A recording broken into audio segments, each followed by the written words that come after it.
Hey everybody, SHWA registration is live for the 2024-2025 season. I want to give you an update on some of the things we're doing differently this year. We want to continue to progress the club. This is year 6 for SHWA we're entering, so we want it to be bigger and better than ever before and making a few changes. Some things stay the same, but always evaluating and seeing how we can improve in certain areas. So we want to have some more groups. We're going to add more groups, more divisions this year more than ever, and that way we can better suit the needs of each individual. So some kids they need more intensity, things like that. Want to increase the intensity in some of our areas, and in other areas want to make sure we're not leaving kids behind where they're developing at the appropriate rate, so they can get the time they need to build their foundation. So offering more things. What's that mean? That means we need more coaches. We need more coaches available. So not necessarily adding more coaches. Pretty happy with the staff we have. We have incredible coaches and mentors around our kids, but how can we delegate the best way possible to make the best use of our resources? Also, change to our all-in membership this year. We are offering a monthly subscription, so I'm excited about that. So rather than one upfront cost, there's a monthly cost. So for the youth, it's going to be $170 a month, and for the high school kids, it's $145 a month, just because for those kids, there's a little less during the season. They have less practices, and also their season ends shorter. Their state championship in March is a little earlier than the youth before we jump into freestyle. But that includes all practices for the year. It's year-round training. You sign up one time, you get all practices, you get all you get the freestyle camp, you get the preseason camp, you get all summer clinics. So really great deal, and really that's what we're basing our program off of, is those kids that want to commit 11 months out of the year, and it's for everybody. Those activities, if you come to all of our practices, it's not that you can skip the clinics because you already know it. Our clinics go a deeper dive into some of that technique, and you get exposed to different techniques that we don't have time to cover over the year. Our freestyle camp, even for the kids that are going on a freestyle season with us, that camp is set up for those kids. It's for those kids to review what they learned in the past and also add some new skills that we're going to be building on the upcoming season. So all in this year, excited to be able to offer that monthly option, and there's also the option to pay up front. But what it does is you don't have to sign up for anything else. You sign up one time and you're signed up for everything. So that's the beauty of the all in. All right, everything starts with the mission and our purpose and our values and where we're going. Our mission stays the same. We want to change lives. We want to impact lives in a positive way for a lifetime. That was our goal when we started in 2019. That remains the same. Along those lines, we want to create the best childhood we can. I'm not talking about little kids, only little kids. I'm talking about the whole way through high school. We want to surround kids with people of shared values, shared goals, trying to achieving the same things, struggling through the same things, being there to cheer for one another when they achieve, being there for one another to pick each other up, developing friendships and bonds that'll last a lifetime. How do I measure if we're doing a good job here? It's like if kids graduate and they look back and they thought, wow, they reflect on their time with SHWA that they were a part of something really special group of people, their friends, their coaches, the activities they did, the trips they went on, the things they accomplished as a group. Ultimately that's the grade right there.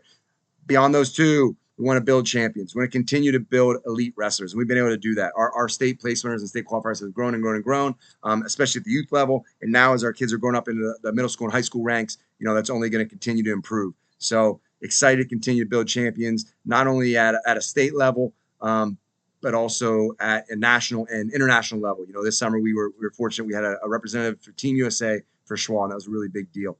Our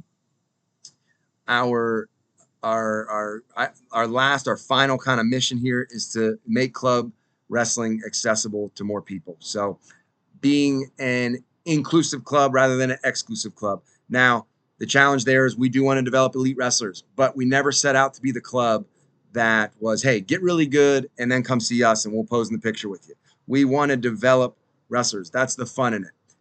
Most of our coaches have been around high-level wrestling. I've coached at the highest levels, from the Olympic trial to the NCAA finals, state championships. I've coached pretty much everywhere you can coach. And at this point, this stage in the game, for me, it's really about developing wrestlers. And that's for me, it's super exciting to watch a kid accomplish their goals, whether it's qualify for the state tournament for the first time, or place the states, or make the state finals, or win the states, place at a national event like Tulsa, that we've had place winners at, or as I mentioned earlier, international experience and representing Team USA. Really, really cool to watch kids and their progression go from novice to the whole way up. And we want to offer the ability, a roadmap for kids to develop from a young age the whole way up to be successful. Not that you have to start at a young age, but a roadmap in place, a template in place for that to happen. And we want to be inclusive in that way. All right, down to the nitty gritty, our group divisions this year, focusing on group divisions. When our coaches and our staff, we talked about it. We've been talking about this for months of how to kind of what's the best fit. And every year we make little adjustments. So what we settled on, I'm really happy with. I'm really excited to put this plan in place. And it's a little bit of what we've done in the past, kind of reintroducing some of it and some of its new ideas. So here's what we're going to do. We considered the range of skill that people have. And, last year we had some rooms where the range was too great. And it's not the most effective workout for everybody in that room. If you run a room to the highest level in there, then the kids at the bottom, they get something out of it, but they don't need all of that, and they need to more focus on other skills and perfecting some skills before they jump to the next level. If you miss those building blocks of your foundation, it's really hard to regain those. So we want to make sure we're doing a good job there. So we're going to start our roots. That's 4 to 6 year olds. 4 to 6 year olds, it's 1 hour, 1 day a week, 6 weeks long, and we'll probably do a roots 1 in the fall, and we'll do roots maybe 1 or 2 winter offerings as well. There right now we just have the fall up. And really that's where 4 to 6 year olds should be. It's an intro sport. It's fun. They're learning how to move their bodies. They're getting great exercise, and they're being introduced to some of the wrestling skills and what wrestling really is. Most 46 year olds, that's where they should be. 90% of them. There are those outliers that can do a little more. I'd like everybody to start in roots before we think our kids, the next Kale Sanderson, and they're 6 years old. We got to do that. All right. So after that, it's foundation 6 to 8 year olds. I kind of look at this class as like an 8U novice class, that next step up from roots, getting kids ready to compete at the novice level or some tournaments or maybe even some open tournaments at 8U.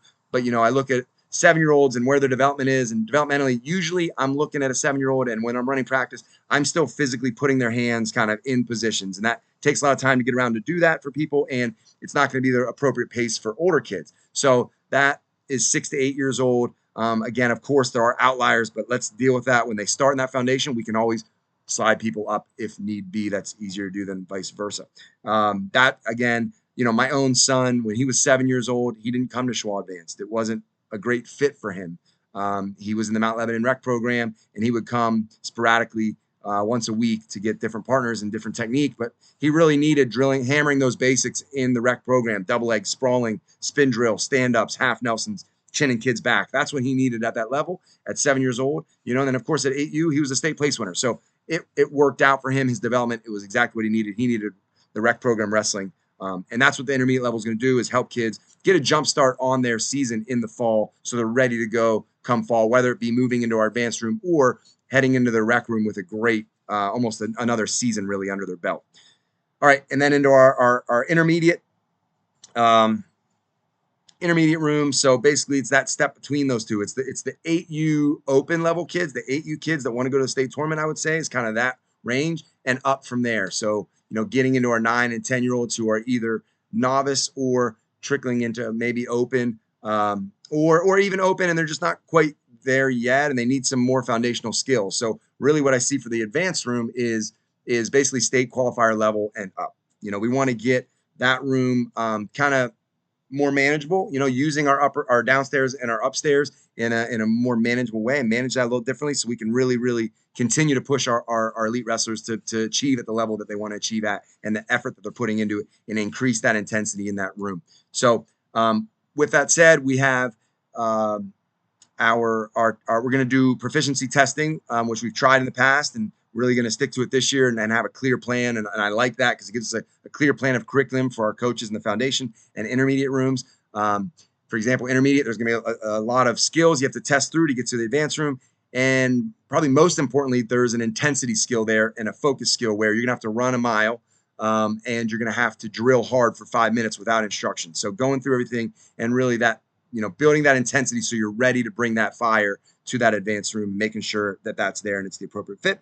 And if not, that intermediate room is going to be great for a lot of kids. Even some of our better younger wrestlers are going to be a great fit for that intermediate room. Some of our really good rock star state place winner wrestlers, they still don't need some of the techniques and advanced setups that our 12-year-olds need. They need to hammer and hard drilling at those basics. So doing the right thing there for what's best for each individual. Talk about advanced. It is what it is. Want to continue to improve that room. Want to continue to have more state qualifiers, more state place winners, more state champions, more kids competing at national events. That's what that room is designed to do. And we want to increase that and continue to build and grow that room, and really make it a really special thing. I mentioned about levels and upstairs and downstairs. We are going to come together. Those intermediate and advanced rooms will work together. So there'll be times for drilling and technique where they'll be split, And then there'll be times for live when we come together, and we'll split the rooms based off of weight only. So there's still going to benefit there, because when you divide too much, you lose the benefit of the kids down here not being able to mix in with the top tier kids, and they lose their development progression there. But if you don't divide enough, the practices don't, it's hard to have an audience for it's hard to have a practice for everybody, right? So you have to divide some, but not too much. And so one of the things that I'm really excited about is the ability to run them at the same time, one downstairs, one upstairs, and then integrate when it's appropriate. You know, our warm-up drills, our core curriculum stuff, and then for different skills that they need to work on, different areas of focus, we can separate, and our drills we can separate, and then bring them back together so they can compete hard against each other for live. There was, you know, you may have heard that there was a school moving in this fall, and that was big news for us downstairs finally, but that is not happening. So we are secure where we are at this point. SHWA location will remain the same. Junior high and high school will be mostly unchanged. That level, you don't need as much division, although we're taking a closer look at it, but you don't need as much division, as those kids, even newer kids, can learn quicker. They're more developed. The strength is there. The coordination tends to be there. Their ability to focus is there. So really, you don't need as much separation there. We will be doing some more individualized things. There is a relentless group that we'll be building, and that'll be invite only for those kids that really want to be state champion. That's really what that room is going to be, is those kids that truly want to commit to being a state champion and commit their lives to it. That relentless group is what that'll become, and that'll be kind of a separate offering. All right. Periodization and what we're looking for here. So fall, that's where we're building our technique catalog. That's where we're learning a lot of skills. We're going to take a little more time there. You know, we might take 45 minutes to learn a skill, and then jump into our live wrestling and strength training, conditioning, and trying to accomplish those things. Whereas in the season, we might not take 45 minutes on a skill. We might be touching on things we learned in the fall and really drilling and then making competition adjustments. So Saturday we saw this. We want to work on we want to put an emphasis on this, or we saw this at a tournament or on Flow Wrestling, and something that, you know, I think is valuable for us. We're going to work on that this week. So fall is building technique. Winter is drilling and really getting those skills down, and repetition. And then we'll transition into our freestyle season in the spring with the focus on, so everything really from September to March is focused on state championship. That's the goal. Getting better and better for our postseason tournaments in February and March. After that, we will transition to our freestyle, and the focus will be developing till July. We want to continue we had a handful of qualifiers this year for Fargo. We want to continue to develop that. So we're putting more people into Fargo and making that more of an emphasis. And as we train through summer, then having more kids pursuing Fargo and their freestyle goals. So that's the scoop on periodization and kind of how that works. And then after Fargo, August will kind of be our downtime. You know, some of the coaches have been talking about planning something fun in August. So to be continued there, but really that's going to be our downtime from our traditional SHWA programming. A little breather there for next year as we reset the batteries, recharge for another preseason the fall of 2025. All right, that is it for now. Registration is live. Look forward to seeing everybody in the fall and in the winter seasons here. Summer's been going great. Had a really good time working with all the kids, and looking forward to the best SHWA season ever, season 6. Here we come.